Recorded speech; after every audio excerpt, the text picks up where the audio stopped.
Woo! The economy.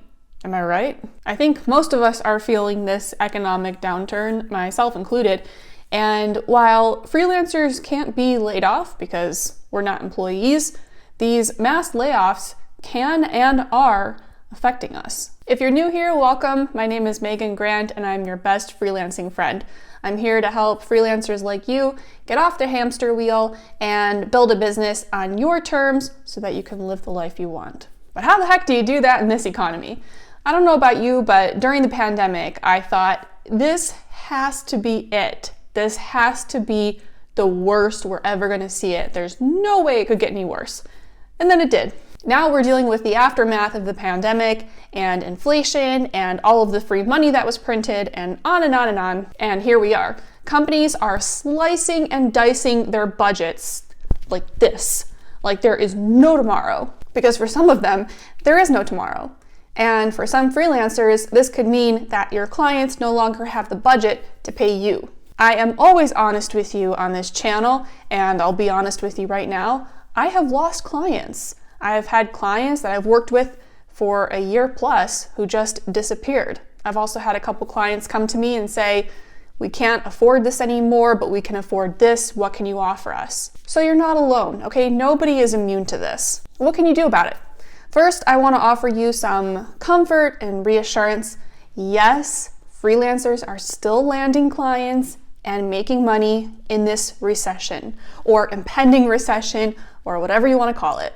I talk more about that in this video, by the way, so I will leave that link in the description below. Even as I've lost clients, I've been gaining new ones too, and so have my students. So we're okay. Everything is still okay, and there are still opportunities out there for freelancers like you. Now, when it comes to the exact steps that my students and I take for sourcing leads and landing clients, that process really hasn't changed. Because my process is built on relationships and conversations, those don't change because of the economy. In fact, they're more important now than ever before. I've already got tons of videos on how to land clients, so I will drop some of those links in the description below. And if you want even more guided and specific information, I will also leave a link to my program, Revenue Spark. Rather, in this video, I'm going to share with you a few of the adjustments that I've made to accommodate for a less than healthy economy and knowing that some of the businesses I'm going after might not be in the best shape. The first change that I made is I am sourcing more leads than I used to because it takes more effort to land clients than it used to. Under normal circumstances, I would reach out to about 10 leads, 10 companies, and out of those 10 companies, I would usually close at least one of them. I've repeated these results many times, but currently I have to reach out to closer to 15 or 16 brands before I'm going to close one. Not always, but I am noticing that pattern and it makes sense. I've also started sourcing companies of a greater variety of sizes, and I'll explain what I mean by this. I learned very early on not to go after companies that were too small or too large. When companies are too small, they typically don't have the budget to afford someone like me, and when they're too big, it's really hard to track down the exact person that you need to talk to. I gauge this mostly by using these filters on LinkedIn. But lately, I've expanded this to start going after companies that are a little bigger than what I would normally pursue. I haven't gone smaller. Well, actually, no, that's not true. I did try going smaller and I still wasn't gaining any traction there, so I stopped doing it. But bigger companies I am going after. I'm not focusing on them exclusively.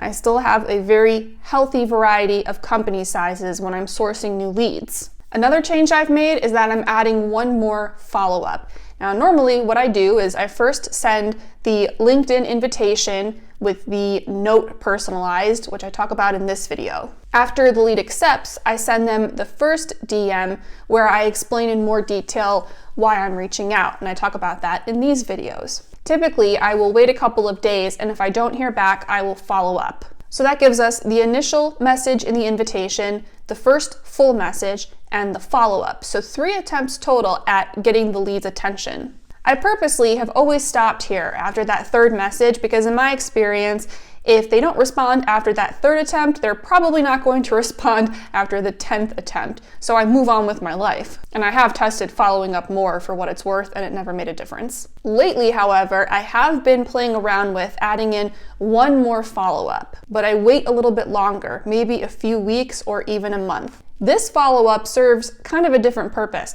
Now, the first follow-up, we send that because it's very easy for our message to get buried, it's easy for the lead to forget. So a few days after reaching out to them that first time, we send them a very gentle follow-up message to be like, hey, I'm still here. With this additional follow-up, the one I just added in, I'm being very mindful about not breathing down their neck about it. That's why I wait longer. I'm also very aware that right now some companies are going through really crazy changes and the employee I'm trying to connect with might not be having the best time at work. So I back off and then I reach out. Full disclosure, this is something I only recently started testing, but I have noticed that giving them a little bit of a break and coming back, sometimes I do get a hold of them on that last attempt.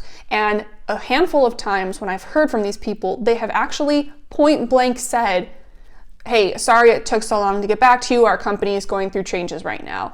So my assumption that, okay, maybe they just need a little more time, in those cases, it was correct. This won't always work, there's no guarantee, but I think with the way things are right now, we are dealing with such a strange environment and such a strange economy that testing out different approaches like that or adjusting our approaches slightly can be helpful. Finally, I'm having to be way more patient than I normally am. Right now, things are taking longer, things are moving a lot slower, so I have to kind of readjust my expectations. My students and I keep track of all of this information in a spreadsheet that I've designed for them, so we know exactly who we've reached out to, when we've reached out to them, when they're due for a follow-up. We keep track of all of those details. You need to do this from the beginning because if you don't, it's really easy for things to get out of hand if you're not staying organized. Now, all that being said, here are two things that I have not done. I have not lowered my rates. In fact, they went up. I'm charging more now than I ever have before. Something else I haven't done, I haven't changed my services. My focus is still on blogging and SEO.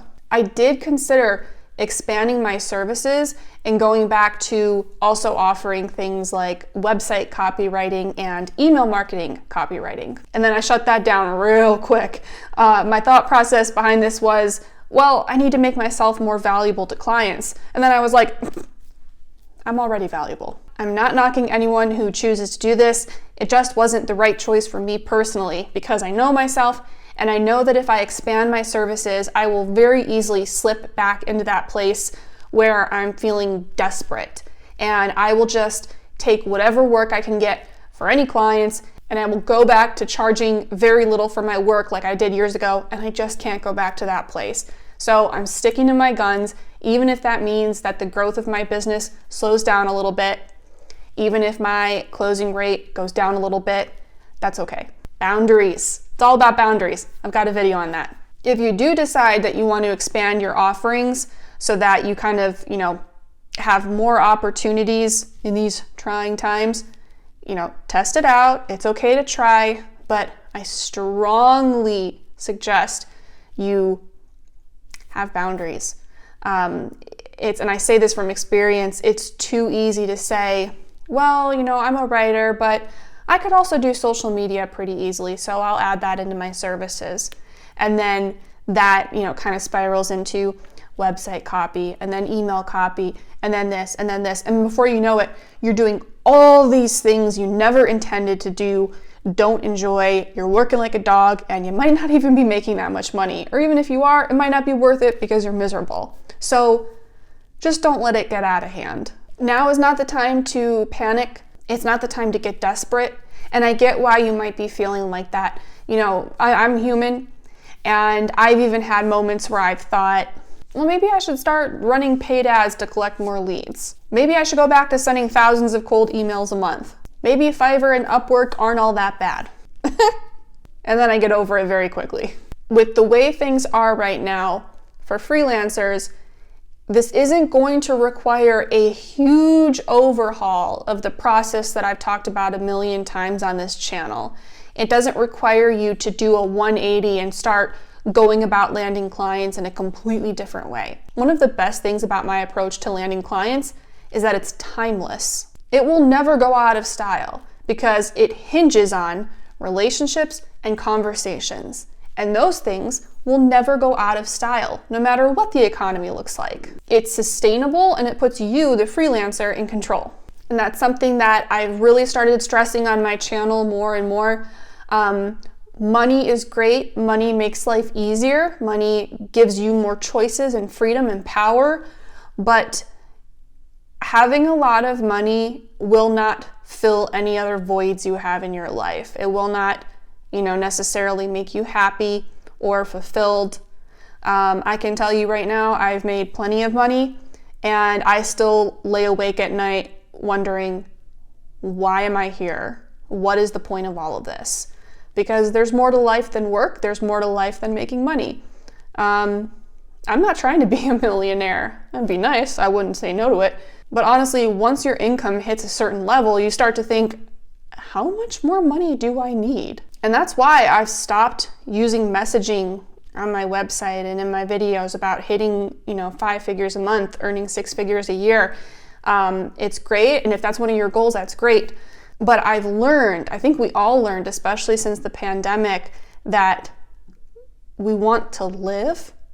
We like being home. We like being around people. We like having a life. And you can tell that because as companies slowly started telling their employees to come back to the office, people were like, no, thank you. I want a healthy business that grows slowly over time that I can sustain. I want that without having to kill myself for it.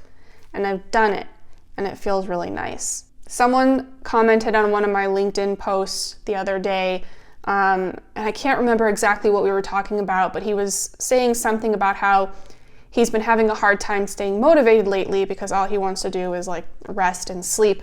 And I told him, maybe this is the universe telling you to slow down a little bit. And I think that's been a huge lesson we've learned over the last few years. Slow down.